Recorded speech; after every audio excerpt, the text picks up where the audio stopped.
On News Hour tonight, gunmen abduct 27 worshippers in Kwara State.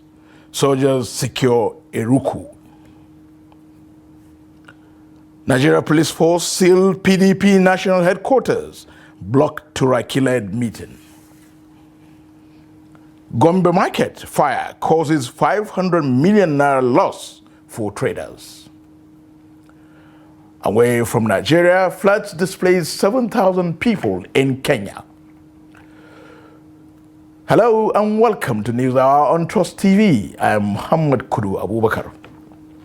Soldiers have taken control of Eruku community in Ekiti local government area of Kwara State following Tuesday's deadly attack on worshippers at the Christ Apostolic Church, or KCG, where 3 people were killed and several others abducted. Community spokesman Ayeni Oladipekun confirmed the development, adding that the State Commissioner of Police, Ojo Adekimi, had also arrived in the community with a team of officers. He said rescue efforts were ongoing, although some local hunters who joined the search operation in nearby forests are yet to return. Attempts to reach CP Adekimi for official updates were unsuccessful. He did not respond to calls. A viral video of the attack showed armed bandits firing repeatedly inside the church as terrified worshippers, both young and old, scrambled for cover. The assailants were also seen chasing victims into smaller rooms and carting away handbags left behind on the pews. Aggrieved youths have blocked the Kwara-Kogi highway following a deadly terrorist attack on the Christ Apostolic Church in Eruku, Kwara State, which left 3 members dead and several others abducted on Tuesday. The protesters mounted logs, planks, and tires across the highway, leaving dozens of vehicles stranded. They are demanding immediate deployment of security personnel, improved intelligence gathering, and sustained military presence along Kwara-Kogi border communities. Governor Abdurrahman Abdurazak of Kwara State condemned the attack and assured residents of the government's commitment to securing lives and property. The federal government has also ordered the deployment of additional security operatives to the area. The incident has plunged the community into mourning and fear, with churches cancelling activities and residents avoiding movement after dusk. Joining us via telephone is Daily Trust correspondent in Kwara State, Mumuni Abdul Karim. Mumuni, thank you for joining us. Give us more update on the state security situation, please. Thank you very much. As of now, what we heard is that after the attack on Tuesday night, which happened on around 6 p.m. on Tuesday, the CP, the director of the DSS, and all other security apparatus have located to the place. Or you could as now, they are now in enforced security operatives. Now, what the CP told us that during our interview that they have not been able to specify that the amount of the people that have been kidnapped. What we gather from the chairman of the Eruku Progressive Union, Shola Dani, said that the community have been able to document the numbers of the abductees, and for now they have about 27 of them that have been abducted. But the vigilantes are in the bush together with the police, and trying to see if they can release the free abductees for now. So, but the governor also learned that as he was on his way around about 2 hours ago. We learned that he was on his way, but I don't know if he is there already now. But the chairman of the local government, and it was Awalewa, told us that they are waiting for the governor at the time we spoke. So that, but the place is calm. I mean, some activities is going on, but nothing has been heard from those parties. The kidnappers have not called, they've not demanded for ransom, nothing. So but the town is trying for me because the place is very close to this. It's one of the other towns in the Kogi state. So and the community believes that because of that axis, they're having the influx of people from the border, from Kogi border to the so they just come, attack and go back. So and they also gather that in the last 2 weeks or so, they've been having about some of these, this kind of attack before the latest incident on Tuesday. So but the governor will is going there, but that's what we can have, we can get tonight. But your story is saying that the soldiers have taken control of the entire Iruku. If the soldiers have taken control, what is really happening on ground now? No, as of now, the soldiers, the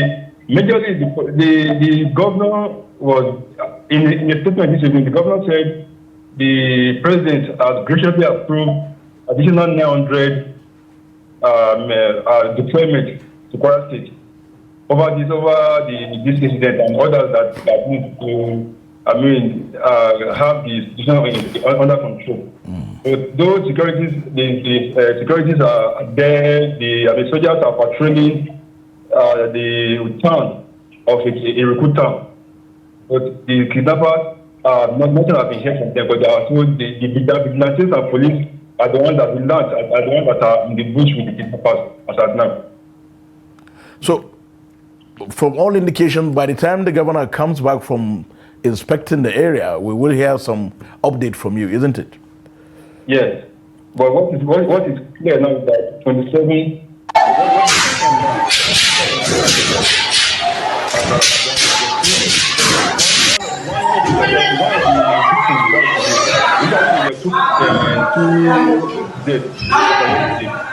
But today, one of them that got shot died today in the hospital. At the hospital, So a total of 3 persons three lost their lives? Now. Yes, on life then 27 abducted. Yeah. Thank you very much, Mumini, and please keep us posted. You're welcome. Thank you. Moving on, the Vice President, Kashim Shettima, has arrived in Kebbi State to meet with the state government officials and families of schoolgirls abducted from Government Girls Secondary School, Maga. The aircraft carrying Shettima landed at the Sir Ahmadu Bello International Airport in Birnin Kebbi. Vice President Shettima was accompanied by Director General of the National Emergency Management Agency, NEMA, Zubaida Umar, and other government officials. Shettima, who had earlier departed Abuja for Kebbi on the directive of President Bola Tinubu, is expected to convey President Tinubu's message to the people of the state, as well as receive a briefing on the situation for onward communication to the president. Recall that the attack on the Kebbi school claimed the life of the school's vice principal, Malam Hassan Makuku, who was reportedly killed while trying to prevent the bandits from taking the girls away.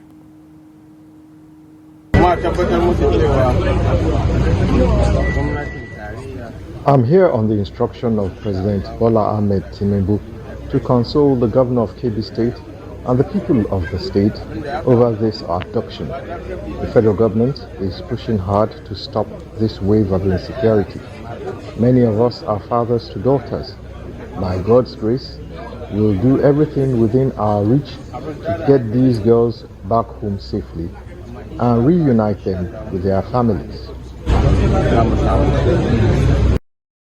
Still in Kebbi, the chairman of the Danko Wasagu local government area in Kebbi State, Husseini Aliyu, has dismissed the comments by United States lawmaker Riley Moore, suggesting that the abduction of schoolgirls in Maga happened in a Christian community. Aliyu said the claim is false and capable of stirring religious tension at a sensitive time. He explained that all the abducted students are Muslims and that the Maga community under the Zuru Emirate has a long record of peaceful coexistence without any history of religious strife.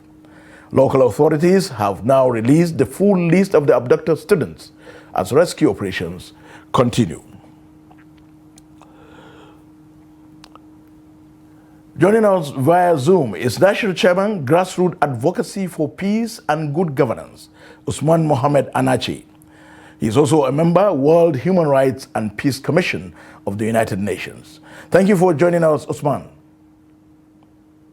Thank you. How much of a human rights situation are we looking at this schoolgirls abduction? Actually, when we look at the human rights issues, the human rights issues has been are not being violated here in this situation. You see, the bandits are not people that will care for the human rights. So they always abuse the human rights of the people at the grassroots. And mostly the victims are people of the grassroots people that are mostly the victims of those havoc. And you see, we have to thank the federal government, especially the Mr. President Aswaji Bola Ahmed Tinubu, for sending the vice president who came here to commiserate with the Kebbi State government and the people of Kebbi State on this unfortunate incident. And as far as human rights is concerned, it has been protected, and actually our security forces are trying to their best. Our state governor, who cut his official engagement in Abuja and immediately moved to the village and even visited the area, visited the school, show more concern, and all what has been needed for the security agencies to operate has been given by the state government and the federal government. So it's only very unfortunate that such things keep occurring. What I just want to chip in here or added here is that I don't want the people to be mixing up terrorism with religion, whether it is Christianity or Muslims. Terrorism is terrorism. So people should ignore anybody, whether in America or in Nigeria, that is always claiming Christian or Muslim if any terrorist activities has happened. Terrorism is terrorism anywhere under any religion. Yes, Usman, related to that is this next question. What do you make of the comments by the U.S. lawmaker Riley Moore, who is saying that the dominant faith in Maga community where schoolgirls were abducted is Christianity? That shows his clear ignorance of the area. And that is shows his clear ignorance of the abduction. The children that are abducted are all Muslims. None of them is a Christian. So for him to say it's Christian that are abducted in the Maga is clear ignorance of the situation. So those who are feeding them with fake information are feeding them with fake information. So if they want any information from the Nigeria, they should go through the Nigerian government, through the state government, through the local government, and through the federal government. Let them get the figures they want through the constituted authority, not from hearsayers or just mischievous rumors mongers who are always just trying to add to spoil the situation. They are all Muslims, not Christians, as he said. So he's just ignorant of what is happening in Nigeria. Well, to show that he's ignorant, I think to support, if you like, to validate what you are saying. As a human rights activist, you can also use, you as a person, can use your own platforms of the international human rights community to send in the correct position. Why don't you do that?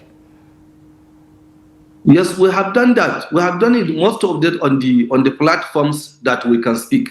But the problem is that they have their own informants who they only agree with to receive the information from. So those their informants has their link, has their numbers, has the way and the means they will send the fake information to them. But actually, if they want to know the grassroots, what is really happening in the community, they should liaise with the people at the community base, people at the local government, people inside the school. The journalist has gone around the school, snap the pictures immediately when it has happened. So everything has been there, nothing has been hidden by the government, and everything is glaringly open. So he should have used his own means to get the information from the grassroots, not from his informers who has chosen. Yeah. So they have chosen their informers because they don't usually choose us because we don't tell them lies. We tell the truth of what happened exactly at the grassroots. So what of the rescue operations? Any updates? Because we know that the rescue operation is ongoing, and the security issues doesn't need to be televised on the television, because even those bandits, as you have seen them, they always read the information. So we don't disclose any of the security operation that is currently going on. But I assure you that the rescue operation has commenced immediately after that time. And you can see vividly when the Chief of Army Staff has visited the area, he has visited the school, he has charged the forces there in the combination of all the security forces. So they are on top of the situation and they are doing their best. And inshallah, they are going to rescue these children alive, inshallah. Usman Mohammed Anache, member World Human Rights and Peace Commission of the United Nations and a national chairman, Grassroots Advocacy for Peace and Good Governance. Thank you for joining us. Thank you. Thank you. Meanwhile, armed bandits on Tuesday night attacked Tara community in Sabon Birni local government area of Sokoto state, abducting 9 residents and injuring 1 person. The raid came just days after members of the community's vigilante group were redeployed to Kasira, leaving Tara vulnerable at a critical time. Local youths mobilized quickly to confront the attackers, preventing a potentially deadlier outcome. Sokoto has witnessed repeated abductions and killings in its northern axis, raising urgent concerns over the safety of residents despite ongoing security operations. When contacted, DSP Ahmad Rufai, spokesman for the Sokoto State Police Command, said the divisional police officer of Sabon Birni is yet to brief the headquarters, but assured that information will be released as soon as details are verified. President Bola Ahmed Tinubu has postponed his scheduled trip to Johannesburg, South Africa and Luanda, Angola, following fresh security breaches in Kebbi and Kwara states. President Tinubu was due to depart Abuja today for the 20th G20 summit and later attend the 7th AU-EU summit, but suspended the trip to await detailed security briefings on the abduction of schoolgirls in Kebbi and the attack on Christ Apostolic Church worshippers in Eruku, Kwara State. In response to a request from the Kwara State Governor, the President ordered the deployment of additional security personnel to Eruku and the entire Ekiti local government area, directing police to track down the bandits responsible for the church attack. According to presidential spokesman Bayo Nanuga, President Tinubu is awaiting reports from Vice President Kashim Shettima, who visited Kebbi State on his behalf, as well as updates from the police and the Department of State Services on the Kwara incident. The President reaffirmed his directive to security agencies to do everything possible to rescue the 24 abducted Kebbi schoolgirls and ensure they are safe and return back to their school and their parents. Tension escalated at the PDP National Secretariat in Abuja on Wednesday after police officers sealed off the premises with barbed wire barricades, preventing the Turaki-Led National Working Committee (NWC) from holding its postponed inaugural meeting. Operatives of the FCT Police Command's Rapid Deployment Barrier Unit mounted the barricades at the main entrance, abruptly shutting down activities at the party headquarters. The lockdown, which began Tuesday evening, left staff, party members, and journalists stranded as armed officers secured all access points. The blockade marks the latest flashpoint in the PDP's widening leadership crisis, with many viewing the move as an attempt to disrupt or delay the Turaki faction's assumption of office. Police presence increased steadily throughout the day, with patrol vans circling Wuse Zone 5 in what appeared to be a coordinated show of force around the area. With entry still restricted, the party's leadership is expected to explore alternative arrangements as members await an official explanation from the security action. Still on politics, the House of Representatives is moving to resolve the long-running pension crisis affecting retired police officers who have staged protests at the National Assembly for the past 2 months. Lawmakers also opened a separate investigation into alleged human rights abuses by the NDLEA operatives in Edo State. The report. After weeks of sustained protests by retired police officers at the National Assembly, the House of Representatives says it is now working with the Senate to fast-track a solution. These followed a motion by Representative Oke Onwakalusi, who told lawmakers that while pension reforms have been approved for the armed forces, customs and intelligence agencies, the police continue to receive inadequate benefits under the contributory pension scheme. The House believed that the measure of nation's gratitude is reflected on how they treat those who have protected their citizens in the years of strength. And we cannot continue to demand loyalty, bravery, and sacrifice from our police officers while abandoning them at their time of retirement. The House is aware that the contribute pension scheme has resulted in delayed payment, mega lump sum benefit, and irregular monthly stipends that cannot sustain retirees, forcing many into destitute after 35 years of meritorious service to Nigeria. The House expressed concerns over delayed payments, irregular stipends, and the loss of accumulated benefits, issues they say have pushed many retired officers into hardship. A report recommending intervention is expected within 4 weeks. In a separate development, lawmakers directed the Committees on Narcotics, Human Rights and Public Safety to probe alleged unlawful operations by NDLEA officers in Okuje, Iluoha, Edo State. House Leader Julius Ihonvere said a raid on October 27 reportedly led to the death of a 16-year-old boy and left several residents injured. He warned that such actions undermine public trust and urged the suspension of the officers involved pending investigation. The unchecked abuse of power by the law enforcement officers erodes the rule of law and contradicts Nigeria's commitment to human rights and justice.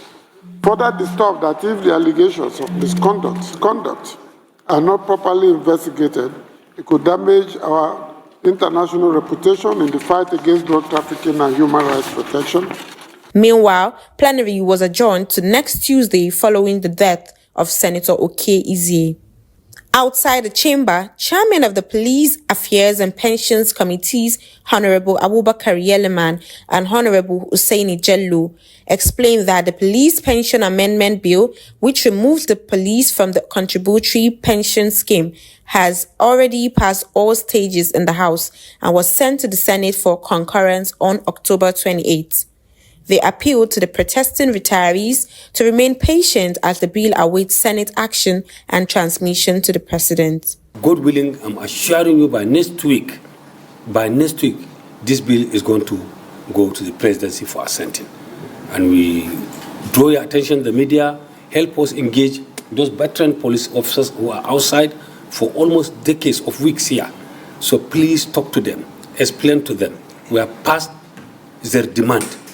And Senate too are ready to send it to President for assenting. The police want to exit from PENCOM, the contributory pension scheme. They just want to be on their own, just like the military pension board, DSS pension, NIA pension, CDI pension, and the rest. And that is what the House has done already, of which the Senate is ready to do that also. So I believe my call for them to assign more restraint and patience and go back to their houses, because inshallah very soon what needs to be done will be done, so that the Senate will pass it and then it will be transmitted to Mr. President. For now, retirees say they will continue to demand swift reforms even as lawmakers move to resolve the impasse. Established in 1919, Shahuchi Primary School in Kano State has produced generations of leaders and professionals who have distinguished themselves across various fields. The century-old school stands as a symbol of community resilience and educational heritage. Here is this special report. Shahuchi Special Primary School, the first primary school in Kano, was established in 1919 and operated by the native authority in the old Kano province. More than 100 years later, it remains a proud landmark in the heart of the city, a place where the memories and the dreams of many began. Many proud alumni trace their foundation and success back to this school. This is the first primary school in Kano. Our parents and the late Megirma Sarkin Kano, Alhaji Ado Bayero, they all schooled here. And being the first school, many of our elites passed through this place. And as such, we are trying our best to make sure that we keep the flag flying. It's from here that I started scouting. And scouting has something to do with going to the bush, obtaining information, doing some field crafts and the rest. And from there, I developed the interest to go into the army. And by the grace of God, I reached the peak of the career, because when you reach the rank of Major General, that is the peak. The prestige of being one of the oldest schools in the region gives Shahuchi a special place in the hearts of its former pupils. That legacy is now used to motivate current students and improve the learning environment. This school has many advantages because you have many parts. You have part of people who have special needs. Those who have a problem with eyes or they are not hearing very well, you have their parts. So we have the children who have a normal student, so that they don't have a special needs. So that if you compare with other schools, this school is better than many schools in this area. According to parents, many of whom are also old pupils, interventions by the Old Pupils Association has been crucial in supporting children from low-income families to access quality education.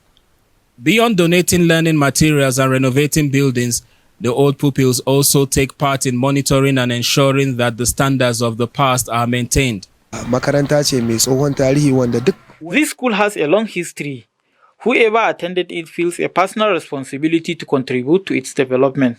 That is why many of us are involved in giving back. We are happy to see progress in our children's education and health because of the support of all students. I attended this school about 45 years ago, and we hope that the good upbringing we received from our teachers, most of whom are now late, continues for our children. Those that are coming up, they should look at what we are doing. And what we are doing it to make others, not even this school, other schools in Kano, to see what we are doing, and they should emulate and do it so that we breed very patriotic and serious-minded future leaders. Shahuchi Primary School demonstrates how community participation and alumni engagement can help inspire the next generation. Abdulaziz Ibrahim, Trust TV News, Kano. The chairman of the Revenue Mobilization, Allocation and Fiscal Commission, Mohammed Bello Shehu, has assured Kogi State of full support in accessing its 13% derivation funds following its former recognition as an oil-producing state. Shehu gave the assurance when he received Governor Ahmed Usman Ododo and a delegation from Kogi State at the Commission's headquarters in Abuja. According to Shehu, the Commission will ensure that Kogi receives all revenues due to it from oil, gas, and solid minerals, strictly in line with the law. The chairman also announced the establishment of a joint committee comprising the Revenue Mobilization and Fiscal Commission, the Nigerian Upstream Petroleum Regulatory Commission, and Kogi State to address all pending issues relating to derivation benefits and resource data. In his remarks, Governor Ododo lamented that despite Kogi State's oil-producing status, the state has not been benefiting from its abundant mineral resources. He expressed optimism that the Commission's intervention will pave the way for the state to finally enjoy its rightful entitlements. Your Excellency, you are most welcome, and we will continue to count on your support. And whatever issue you will table before us, we will try as much as possible with all our strength to see that Kogi State gets what it deserves. When I got the news that this commission is in defeat, making sure they verify what genuinely belongs to this country in terms of our minerals, most especially oil and gas, making sure we have a full documentation of what belongs to this country, who are there, making sure that what belongs to us come back to us for the benefit of this nation. I never believed it, not until when I met with some of your teams. They told me your plan, and I said, if that is the case, meaning that Kogi is going to be one of the beneficiaries. And I want to thank you. To Your Excellency, I would like to most importantly thank my chairman and all the honorable commissioners and the secretariat for food and gas for all the effort they've given me. It's not easy to put Kogi State in the attribution map for food and federation account attribution. All my wonderful colleagues there, they gave me all the support, Your Excellency. I want you to know that at any point in time, anything to do, they give us all the necessary support. Thank you very much, and thank you very much. The Nigerian Navy has deployed 3 helicopters, 9 ships, and several multi-purpose assault boats for a special sea inspection aimed at demonstrating its combat readiness and capacity to protect the nation's economic assets. The operation, conducted by the Eastern Naval Command and codenamed Ex-Din Mingi, meaning safe waters in the Ibani language, was flagged off at the NNS Sherry in One Rivers State by the flag officer commanding Rear Admiral Chidozie Okehi. Rear Admiral Okehi said the annual exercise reflects the Navy's core pillars of professionalism, operational readiness, welfare, and interagency collaboration. He noted that assets from the Nigerian Army, Nigerian Air Force, and the Nigerian Navy, including, are participating in the 3-day drill themed Protecting Critical Infrastructure through Interagency Collaboration. He added that previous editions have strengthened operational capacity and improved joint efforts and among security agencies. The officer in Tactical Command, Rear Admiral K.O. Oguntuga, urged personnel to approach the exercise with professionalism and vigilance, stressing that every sea operation helps sharpen skills and enhance teamwork. Properties valued at more than 500 million naira have been destroyed in a fire outbreak at the fairly used building materials section of Kasuwar Katako in Gombe. The incident, which started late Tuesday night, raged from several hours, leaving traders counting heavy losses. Hassan Lawan Kohli has the report. The fairly used building materials section of Kasuwar Katako was engulfed by flames at about 10 p.m. on Tuesday. Traders and eyewitnesses say the fire spread rapidly, consuming stacks of building materials estimated at over 500 million naira. One of the major victims told Trust TV that the situation wasn't due to what he described as a late response from the fire service. The fire started at around 10 p.m., but it took long before the fire service arrived. They were even complaining that they had no water to extinguish the fire. By then, most of our goods were already gone.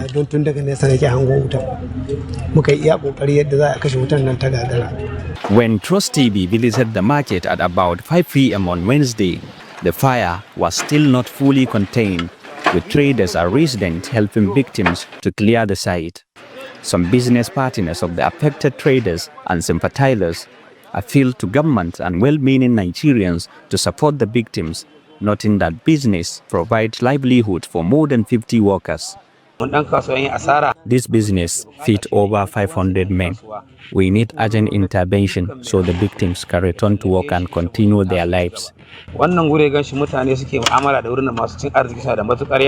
As emergency teams continue effort to fully extinguish the fire, traders are left counting their losses and hoping for support to rebuild their businesses. Hassan Lawan Kohli, Trust TV News, Gombe. You're watching News Hour on Trust TV. Coming up after the break, members of the House of Representatives pledge to plug all revenue loopholes. We'll have more news when we return. Don't go away. Welcome back. If you are just joining us, this is News Hour on Trust TV. Let's take a look at our earlier stories. Gunmen abduct 27 worshippers in Kwara State, and soldiers secure Iruku in Ekiti State. The police seal PDP national headquarters, block Turaki-Led meeting. Moving on now, Governor Ahmadu Umaru Fintiri of Taraba State has urged the first batch of 100 postgraduate scholarship students bound for Turkey to demonstrate discipline and education in order to make a positive impact. The governor gave the charge during the pre-departure orientation held at the banquet hall of the government house in Yola, Adamawa State. Trust TV's Gibson Suadigo reports. These are the 100 postgraduate scholarship students from Adamawa State preparing for their academic journey to Turkey. Represented by his deputy, Kaleta Pofarauta, Governor Fintri congratulated the beneficiaries and encouraged them to be good ambassadors of the state as they pursue their master's degrees abroad. He noted that the government has strong belief in the potential and future of the youth, adding that the scholarship program reflects its administration's commitment to investing in young people for a productive and fulfilling life. I ask of you to be disciplined, because that will make a difference at the end of the day. You might be wondering that I'm going. It will take discipline to reach the end of the journey. And I hope at the end of the journey, and by the grace of God preserving your lives, I'm trusting God on behalf of the government and the governor, and as a mother, that you will receive back 100 of you alive and strong. Parents at the event expressed gratitude to the state government, while the executive director of the Adamawa State Scholarship Trust Fund, Joshua Kwanamo, commended the governor for his sustained contributions to the education sector. Kwanamo noted that these interventions have significantly raised the standard of education in the state. He added that the students' journey to Turkey will further contribute to Adamawa's overall development. It is often said that any nation, state, or parent who invests in the education of its citizens has fulfilled the greatest responsibility required for building a prosperous society. Your administration has exemplified this truth and will remain faithful. The 100 beneficiaries who fall under the Fintri Wind project were selected from across all the 21 local government areas of the state. Gibson So Adugo, Trust TV News, Yola.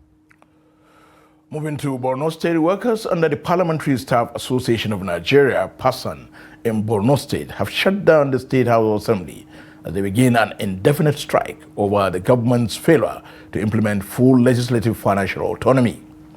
The striking workers say the state government has also refused to pay the reviewed Consolidated Legislative Salary Structure, CONLES, despite several years of promises and repeated negotiations. Displaying placards at the entrance of the assembly complex, the workers enforced a total lockdown of the facility, insisting that legislative autonomy, already backed by law, must be implemented without further delay. They accused the government of consistently reneging on commitments made to the union, warning that the strike will continue until all demands are met. The Borno State House of Assembly is in compliance with National Parliamentary Staff Association of Nigeria that since 2023 there was an agreement between PASAN and the State Governors Forum that they will implement the financial autonomy and consolidated legislative salary structure, that is CONLES. But up till now, no to avail. So we are now here embarked on nationwide strike. As you can see, our gate is closed due to this unfulfillment of the promises that the government did. In the heart of Kano City's Jakara community, the age-old Gurasa business continues to sustain not only local bakeries, but also a network of small traders that thrive along its production chain. From young boys gathering straw to families firing up traditional ovens, the economy built around Kano's famous Gurasa remains as vibrant as ever. Take a look. 11-year-old Hawa begins her day by buying 5 bundles of straw for 500 naira. She heads home where the straw is used to fuel the traditional oven known as tanderu. This oven is the essential heat source for baking the popular Kano Gurasa. Jakara Young Gurasa is a well-known hub for this local delicacy, attracting buyers from across the city and beyond. I am involved in the Gurasa business, which used to boom in the past. But these days, we can hardly make enough money to feed ourselves because of the high cost of living. Another offshoot is the Kara trade, the collection, cutting and selling of straw used as fuel for the ovens. We bring this Kara from Rimingado local government. We buy it from farmers at about 1,500 naira per bale and supply the dealers here who mainly use it for Gurasa. Every day, Trucks offload bales of straw which are sorted, cut and tied into small bundles.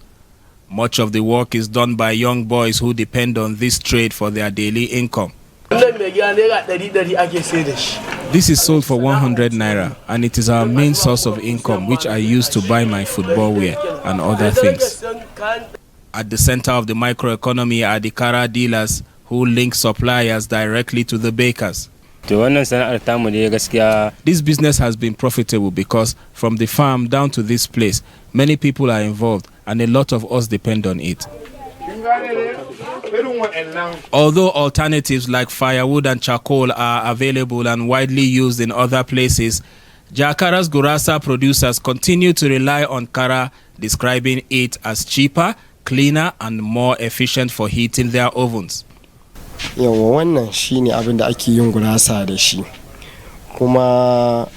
oven is used to make gurasa and we use both firewood and straws, but the straws take half of the time that the firewood does, so they are cheaper. Most people who buy it mainly use it for gurasa, which they can't make with charcoal or firewood. Even the leftover pieces are gathered by young children to take home. And as long as gurasa remains a favorite for many, this circle of bakers, dealers and young straw gatherers will continue to preserve and uphold these traditional methods. You really can't beat Kano with so many businesses. The Adamawa government has officially unveiled the newly procured 2025 sweeper truck aimed at promoting a cleaner and healthier environment across the state. The government reaffirmed its commitment to collaborating with various firms to implement recycling initiatives that will enhance environmental sustainability. Gibson Suadiago of Trust TV's reports from Yola once again.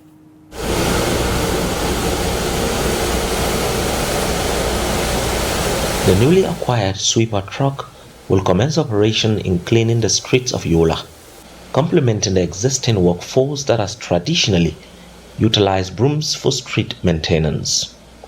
The procurement of these trucks is a result of an approval by the Adamawa State Executive Council, facilitated through the State Ministry of Environment and Natural Resources Development. The Commissioner of Environment, Muhammad Sadiq Kalu, represented the state government in the official unveiling of the truck, which is designated to assist in the cleaning of major thoroughfares within the metropolis. During his address to the workers, the Commissioner noted that the Fintra administration remains dedicated to introducing innovations that will enhance the state's infrastructure and environmental management towards the approval and acquisition of the modern sweeper truck. Apart from keeping Adamawa State clean and tidy, this administration is doing everything it can to make sure that it acquires more things that will simplify the sweeping and making the state clean for Adamawa State, for our indigenes.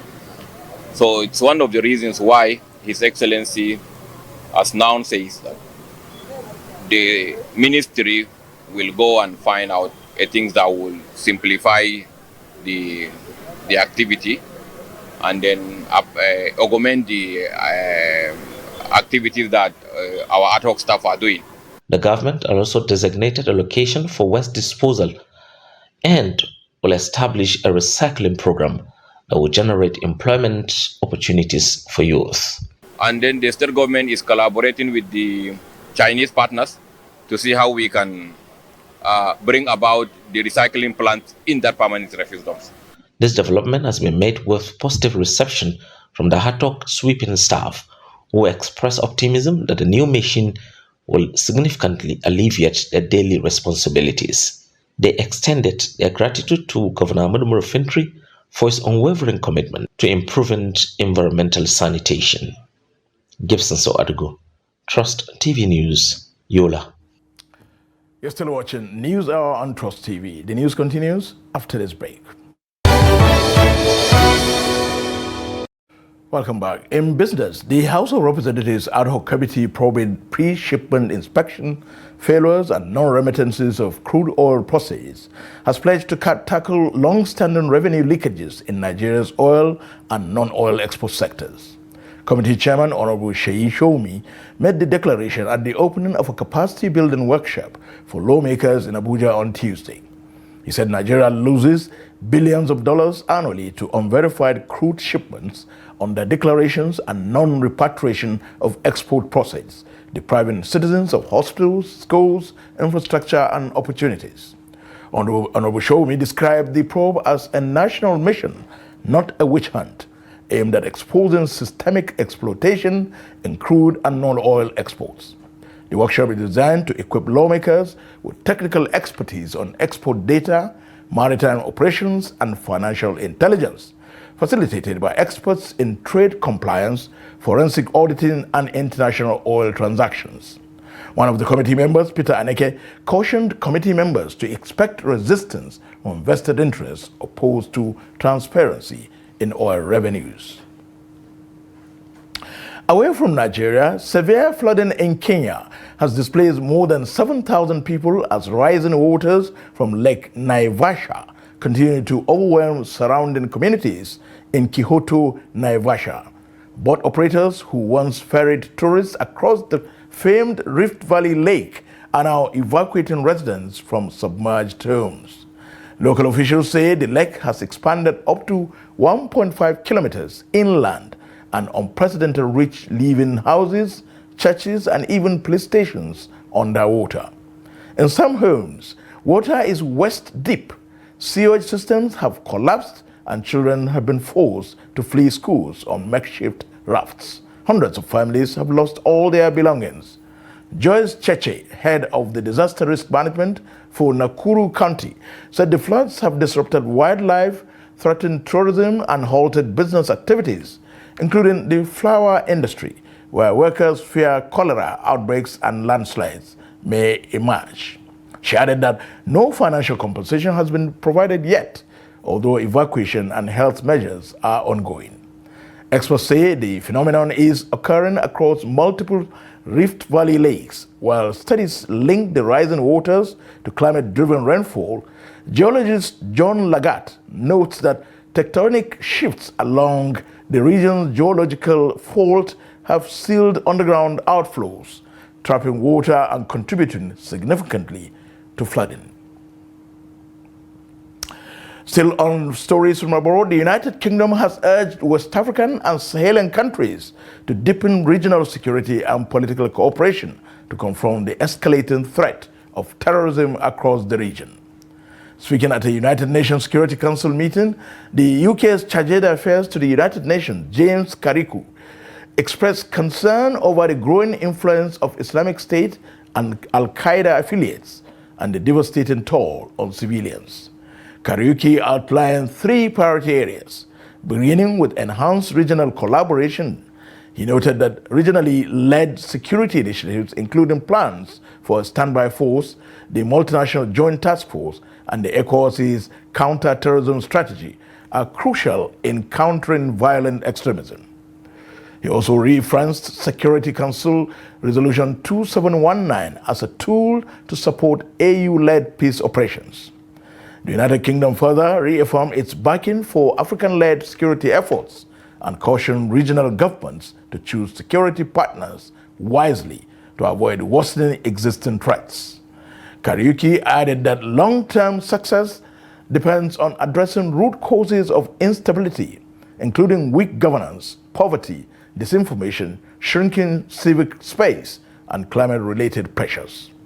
West Africa and the Sahel have seen a surge in violent extremism over the past decade, with groups exploiting weak state presence and local grievances. Mali, Burkina Faso, and Niger remain among the hardest hit, suffering frequent attacks on civilians, security forces, and aid workers, resulting in mass displacement and thousands of deaths. Now for sports update, let's join Kabir Lawal.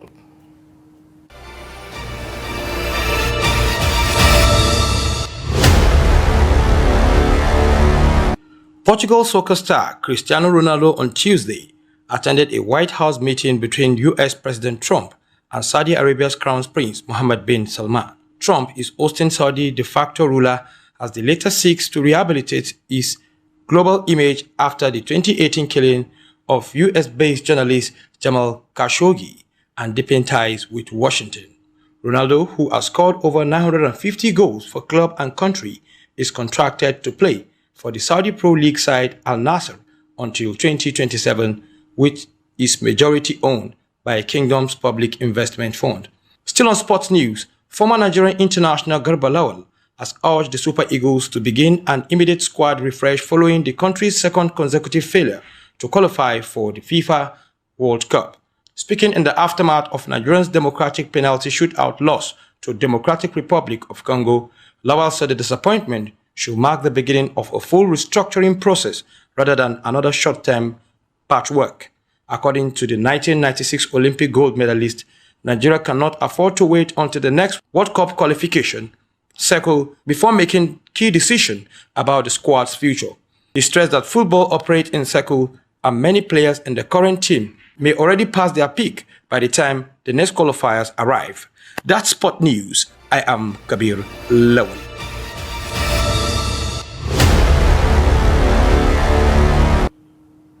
And that concludes News Hour on Trust TV. Do not forget to follow us across all media platforms and join our YouTube live stream for more news. Thank you for watching. I'm Muhammad Kuda Abubakar. Good night.